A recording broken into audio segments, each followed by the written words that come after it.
வீர வணக்கம் செய்கின்றோம். கோவில்கள், பள்ளி வளாகம், மக்கள் கூடுகின்ற இடங்கள், இது உள்ளிட்ட இடங்களில் 717 கடைகள், மதுக்கடைகள் மூட வேண்டும் என்று மாண்புமிகு முதல்வர் அவர்கள் ஏற்கனவே அறிவித்திருந்தார்கள். சட்டப்பேரவையிலும் அது குறித்து அறிவித்து நன்றியும் சொல்லியிருந்தார்கள். அந்த வகையிலே பல்லாவரத்தில் இந்த மீனம்பாக்கம் பகுதியில் இருக்கின்ற இந்த கடை, வஉசி நகரில் இருக்கின்ற இந்த கடை மூட வேண்டும் என்று நீண்ட காலமாக பகுதி மக்கள் கோரிக்கை வைத்திருந்தார்கள். ஆனால் மூடப்படாமலே அது தொடர்ந்து சமூக விரோத சக்திகளுடைய கைகளில் மிக மோசமாக இந்த சூழலில் இருந்த அந்த கடை அகற்றப்பட்டிருக்கிறது.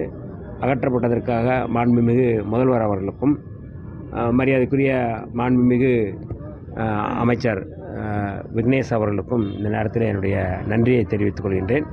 ஏன்னால் சமூக அக்கறையோடும் சமூக பொறுப்போடும் மக்களுடைய குறிப்பறிந்து தேவையறிந்து மக்களுடைய பிரச்சனைகளை அணுகி இந்த கடையை மூடியிருப்பது என்பது இந்த பகுதி மக்கள் வரவேற்கிறார்கள்.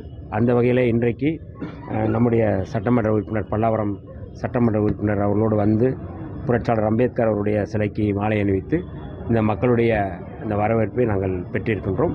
இது எங்களுக்கான வரவேற்பல்ல, நம்முடைய அரசுக்கான வரவேற்பாகத்தான் நாங்கள் பார்க்கின்றோம். கடைகள் மூடப்பட்டு வருமா? இல்லை, ஏற்கனவே 717 கடைகள் மூடியிருக்கிறாங்க.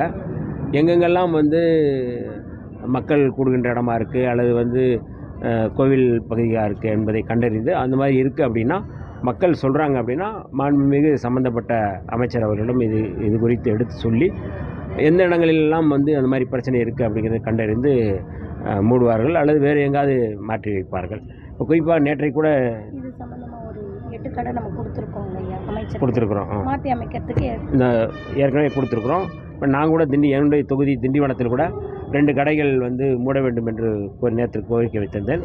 அதுவும் மாண்புமிகு அமைச்சரிடம் பேசும் பொழுது அவரும் கொஞ்சம் இது எங்காவது மாற்றி வைக்கலாம் என்று சொல்லியிருக்கிறார்கள்.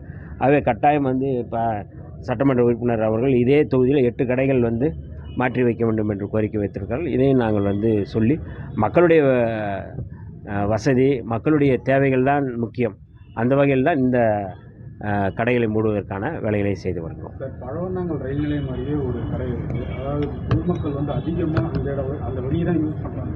ஆனால் அந்த கடையினால ஒரு பெரிய அளவில் பாதிப்பு இருக்குன்னு சொல்கிறாங்க. இது வரைக்கும் அதுக்கு எந்த ஒரு நடவடிக்கையுமே எடுக்கல. இது அந்த கடை எண்ணும் நாங்கள் கொடுத்துருக்கோங்க. அமைச்சர்கிட்ட 8 கடைகள் எண்ணு கொடுத்துருக்கோம். அதை மாற்றி அமைக்கிற விஷயமா பேச்சுவார்த்தை பண்ணியிருக்கோம். சார், ஏவா வேலு அவர்கள் சொந்தமான இடத்துல 14 இடத்துல இன்னைக்கு லஞ்ச ஒழிப்புத்துறை ஐடி போயிருக்காங்க. சட்டப்பூர்வமாக நடக்கிறது அல்லது சட்டப்பூர்வமாக நடக்கிறது என்றால் அதை நம்ம என்ன மாதிரியான நடவடிக்கைகள் ஈடுபட்டு கொண்டிருக்கிறார்கள், அது சட்டப்பூர்வமாக நடக்கிறது என்றால் அது வரவேற்க வேண்டும். சட்டத்திற்கு புறம்பாக என்றால் பழிவாங்கும் நடவடிக்கை என்றால் அதை ஏற்றுக்கொள்ள முடியாது. ஆகவே அது இப்பொழுதுதான் அது குறித்து விசாரணை செய்து கொண்டிருக்கிறார்கள். முழுமையாக தெரிந்த பிறகு நாங்கள் அது குறித்து பேசுவோம். சென்னை மாநகராட்சி மேயர் பிரியா அவர்கள் ஒரு கோரிக்கை நேற்று வச்சிருக்க கோரிக்கைன்னா ஒரு அறிவிப்பே கொடுத்துருக்காங்க. பள்ளிகளில் அரசு அதிகாரிகள், மக்கள் பிரதிநிதிகள் அவங்கள தவிர வேற யாருமே ஆய்வுக்கு போகக்கூடாது அப்படின்னு சொல்லிட்டு ஒரு அறிவிப்பும் கொடுத்துருக்காங்க. என்ன சொல்லியிருக்காங்க? சென்னை மாநகராட்சி மேயர் பிரியா அவங்க நேற்று மாமன்ற கூட்டத்தொடரில் என்ன சொல்லியிருக்காங்கன்னா, மக்கள் பிரதிநிதிகள் அப்புறம் அதிகாரிகள் தவிர்த்து ஸ்கூலுக்கு ஆய்வு போகக்கூடாது, ஸ்கூலில் மற்ற இடத்துல ஆய்வுக்கெல்லாம் போகக்கூடாது அப்படின்னு சொல்லியிருக்காங்க. இல்லை, மக்கள் பிரதிநிதிகள் தான் ஆய்வுக்கு போயிட்டுருக்குறாங்க, வேறு யாரும் போகிறாங்கன்னு எனக்கு தெரில. இப்போ சட்டமன்ற உறுப்பினர்கள், நாடாளுமன்ற உறுப்பினர்கள், அமைச்சர்கள், அதே போல் மேயர் போன்றவர்கள், மாமன்ற உறுப்பினர், இவங்க எல்லாமே மக்கள் பிரதிநிதிகள் தான். மக்கள் பிரதிநிதிகள் எங்கும் ஆய்வு செய்யலாம், ஆய்வு செய்ய முடியாது என்று சொல்ல முடியாது. ஆகவே அந்த வகையில் மரியாதைக்குரிய மேயர் அவர்கள் கருத்து சொல்லியிருக்கிறார் என்று நாம் பார்க்க வேண்டும். இது பழவந்தாங்கல் ஆலந்தூர் வரும். நம்ம இந்த 5 கடை கொடுத்துருக்கீங்களா? கொடுத்துருக்கோம். 5 கடை கொடுத்துருக்கேன். நான்